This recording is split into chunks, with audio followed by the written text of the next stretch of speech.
Donc d'abord, je voudrais quand même remercier Michel de m'avoir invité. Moi, je suis très jeune, hein, je sors de mon fellowship, je prétends pas tout savoir, donc je veux cette session vraiment interactive. Je veux vraiment que vous puissiez intervenir quand vous le souhaitez, poser vos questions si vous en avez. Et puis, voilà, on va passer en revue en fait plusieurs chapitres. En fait, c'est comme ça qu'on m'a demandé de présenter aujourd'hui ce sujet. Et donc, on va revoir ensemble d'abord la physiopathologie et le rationnel en fait qui sous-tend la resynchronisation cardiaque. Implanter un pacemaker resynchronisant avec des sondes ventriculaires, auriculaires, ventriculaire droite, ventriculaire gauche, c'est pas rien, ça a un certain coût en termes de risque. Et donc, quelles sont en fait les présuppositions qui nous font faire ce genre d'intervention et pourquoi est-ce qu'on fait ça? Dans un deuxième temps, on va voir quelles sont les conditions médicales et la physiopathologie de la non-réponse à la resynchronisation. Parce que si tout est si beau sur papier, pourquoi est-ce que tous les patients ne répondent pas pour finir? Et enfin, dans un troisième temps, on en viendra au sujet à proprement parler de cet exposé. Est-ce qu'on peut optimaliser nos résultats en resynchronisation? Et vous allez voir, c'est loin d'être évident.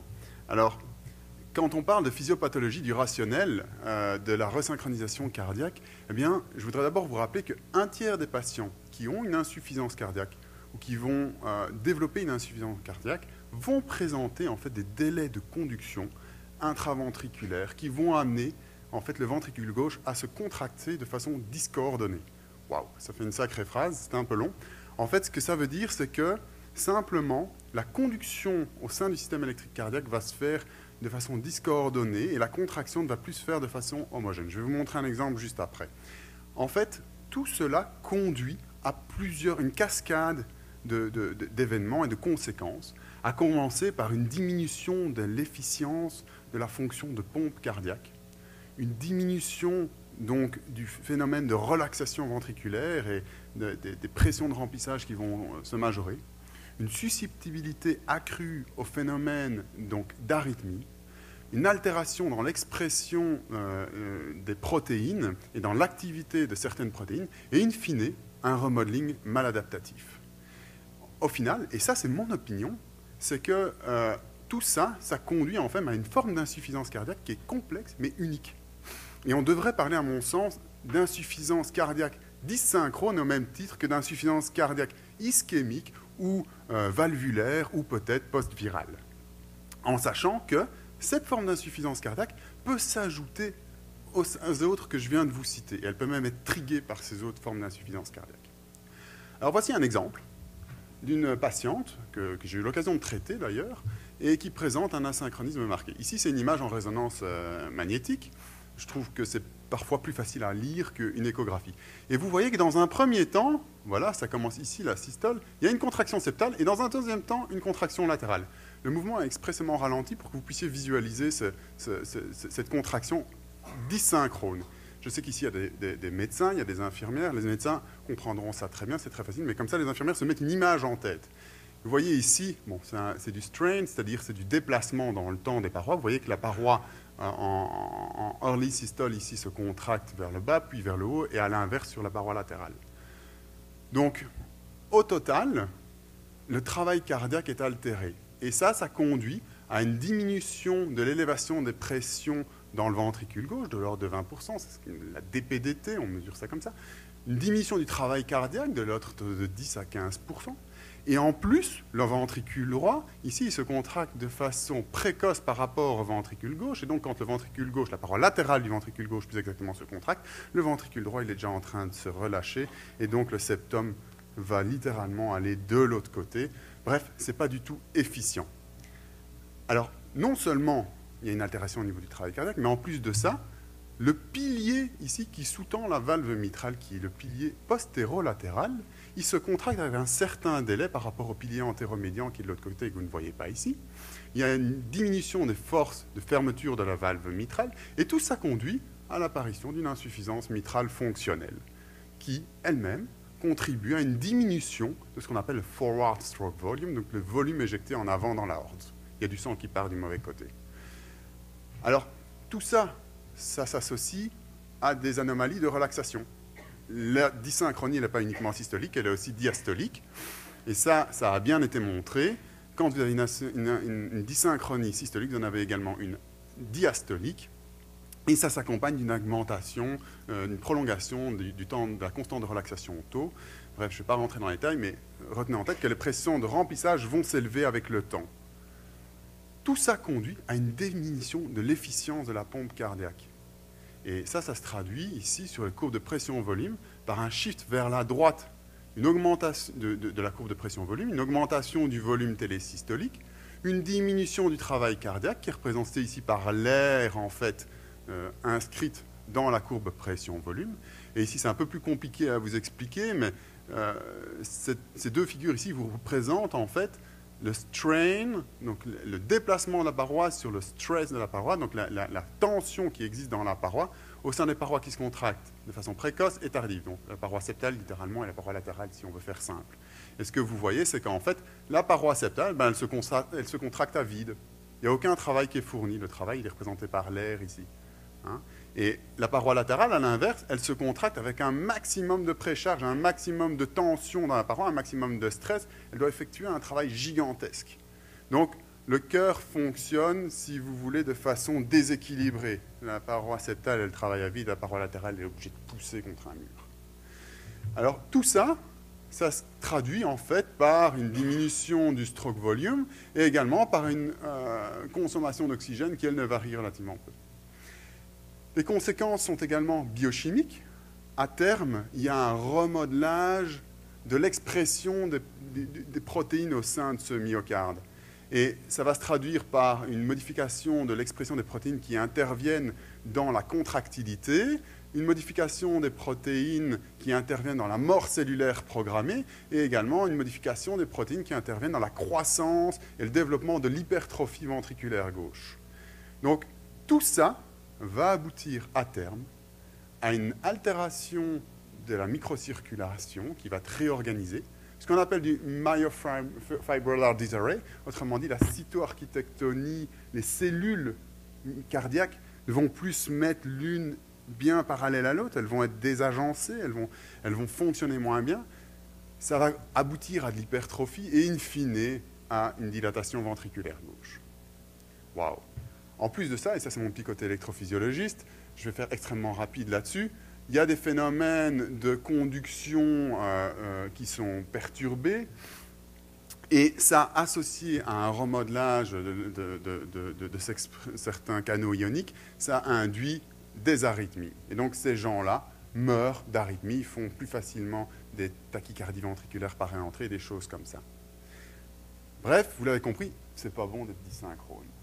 Et si on peut améliorer ces patients par l'implantation d'un device, si on peut les resynchroniser, eh bien, on peut éventuellement améliorer la fonction de pompe et l'efficience du ventricule gauche, on peut améliorer la relaxation, on peut diminuer la susceptibilité aux arythmies, on peut renverser littéralement ou améliorer l'expression, le pattern d'expression de différentes protéines, et enfin, on peut même induire un remodelage inverse qui permet de corriger les anomalies structurelles en fait, qui sont observées chez le patient qui présente un asynchronisme.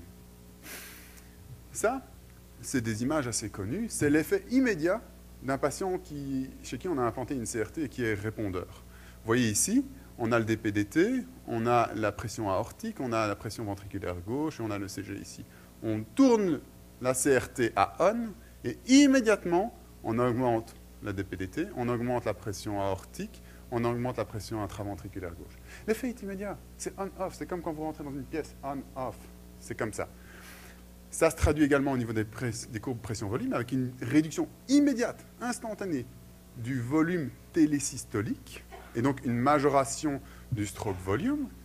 Ça se traduit également, comme vous le voyez ici, en fonction, c'est le cardiac output, et vous voyez que l'effet se majore même en fonction du rythme cardiaque. Et enfin, c'est quelque chose de très important à mon sens, il faut que vous regardiez bien cette dia. Quand on compare, par exemple, l'effet de la CRT à l'effet de la dobutamine, ce qu'on se rend compte, c'est que non seulement on augmente dans une même proportion le travail cardiaque, le DPDT, mais en plus, on le fait en réduisant la consommation en oxygène du myocarde. À l'inverse de ce qu'on fait avec de la dobutamine, où on augmente le travail, mais c'est comme si vous êtes dans votre char, là, ben, vous accélérez plus, ben oui, vous accélérez, mais vous consommez plus de gaz. Avec la CRT, vous n'accélérez pas plus et vous avancez plus vite. Okay. Donc, la CRT, potentiellement, est quelque chose d'excellent. Même résultat ici au niveau de l'insuffisance mitrale. Vous avez une insuffisance mitrale, vous tournez la CRT à on, elle disparaît. Donc, l'expression des protéines, même chose. Ça, c'est peut-être pas aussi immédiat, c'est un effet à long terme. Mais à long terme, on va voir que les patterns d'expression de différentes protéines, ici des protéines impliquées dans la contraction musculaire, dans la mort cellulaire programmée et autres, sont améliorés. Les patterns d'expression de protéines sont améliorés. En conséquence, à long terme, et quand je parle à long terme, c'est déjà visible au bout d'une semaine, ou d'un mois, ou 3 mois, on a une réduction des volumes ventriculaires, télésystoliques, télédiastoliques, une majoration de la DPDT, et aussitôt que vous arrêtez la CRT, c'est un peu ça le cercle vicieux, eh bien, l'effet est relevé et vous retrouvez de nouveau, votre patient se dégrade de nouveau. Bien, super. Est-ce que ça se traduit cliniquement? Oui. Oui, ça se traduit cliniquement. Voici des études extrêmement connues, des trials importants, qui tous ont montré, c'est des patients très sélectionnés, vous voyez que c'est tous des patients en classe 3 avec un QRS d'au moins 120 millisecondes, mais ça améliore donc la capacité physique, ça améliore la fraction d'éjection, ça améliore la qualité de vie, ça améliore le coût des soins apportés aux patients, ça améliore même la mortalité. Alors, le problème, c'est si tout était si beau, ben on implanterait tout le monde et tous les défaillants cardiaques avec une CRT. Le problème, c'est que malheureusement, il y a des patients qui ne répondent pas à la CRT. Et c'est un peu de ça qu'on va parler ici dans les minutes qui suivent. Alors, quelles sont les conditions médicales associées à la non-réponse à la resynchronisation? Je vais me montrer peut-être décevant, mais je vais vous poser la question, c'est quoi d'abord une réponse à la CRT? Parce que dans la littérature actuellement, il y a deux façons de définir une réponse. La première, c'est celle que je vous montre, c'est la plus évidente, c'est la réponse clinique. J'ai implanté mon patient d'une CRT, je l'ai revu 3 mois après. Ah docteur, je suis transformé. Ma vie a changé. Super, génial. C'est un répondeur clinique. Si on regarde juste la réponse clinique, il y en a 20 à 40% des patients qui vont nous dire « Docteur, moi je sens aucune différence ». Ou, même pire, « Docteur, je me sens vraiment moins bien depuis que j'ai mon appareil ». Alors, quand on regarde les études, malheureusement, comment est-ce qu'ils ont évalué ça? Il y en a certains qui ont fait un score d'assessment global, il y en a qui ont regardé les changements de la classification NIA, il y en a qui ont fait des 6 minutes wall test, il y en a qui ont fait des VO2 max, il y en a qui ont regardé des adverse events, et puis il y en a plein qui ont fait des scores composites, où ils ont regardé 150 trucs différents, ils ont fait une grosse bouillie, et puis on a tout mis dans le paquet.